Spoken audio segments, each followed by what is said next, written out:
Je suis Jérôme Weiss, je suis directeur de recherche CNRS et je travaille à l'Institut des sciences de la Terre à Grenoble, ISTER. Et mon domaine de recherche, c'est la physique et la mécanique des solides. Et je m'intéresse particulièrement à la façon dont les structures, les systèmes et les matériaux se déforment et se fracturent. Au cours des années, j'ai travaillé sur beaucoup de choses différentes, depuis des toutes petites échelles. Donc, par exemple, comment se déforment ce qu'on appelle des micro-piliers métalliques, c'est-à-dire des tout petits piliers de quelques microns ou quelques centaines de nanomètres de diamètre, jusqu'à des systèmes géophysiques comme la banquise arctique ou les failles tectoniques maintenant, puisque je suis à ISTER, entouré de spécialistes de ces domaines-là. Et le point commun en fait de tout ça, c'est que je m'intéresse beaucoup à des systèmes en anglais, enfin si je traduis le terme anglais, des systèmes qui crépitent, c'est-à-dire qu'en fait qui vont se déformer mais de manière intermittente sous la forme de ce qu'on appelle des avalanches en fait, des avalanches de déformation ou de rupture. Donc l'exemple, un peu le paradigme de ça, ou l'exemple typique, c'est justement les failles tectoniques qui se déforment et génèrent des séismes.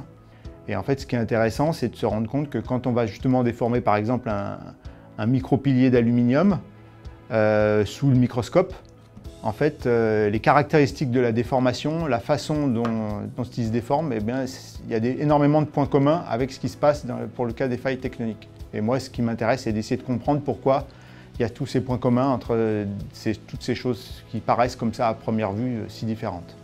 On s'est rendu compte aussi que les modèles climatiques que l'on utilise pour les prévisions, par exemple du GIEC, n'arrivaient pas à reproduire ce qu'on mettait en évidence. Et c'est simplement parce que la modélisation mécanique de la banquise dans ces modèles n'était pas correcte.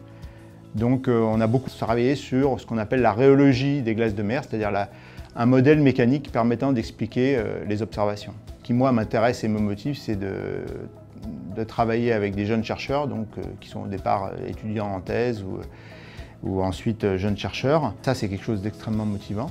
L'aspect aussi pluridisciplinaire, c'est-à-dire d'essayer d'établir des synergies entre différentes disciplines, comme la physique théorique, les mathématiques appliquées, la géophysique ici à ISTER, toutes ces disciplines-là, pour essayer de faire avancer tel ou tel problème. Et ce qui est aussi un point très intéressant dans la recherche, c'est les relations avec en fait, des chercheurs du monde entier. Donc, je travaille beaucoup avec en particulier des chercheurs chinois, en Norvège, en Finlande, aux États-Unis, voilà, un peu partout dans le monde. Et on a la chance dans la recherche de pouvoir avoir ce côté un peu universel qui m'attire beaucoup aussi. C'est vrai que c'est une source de motivation.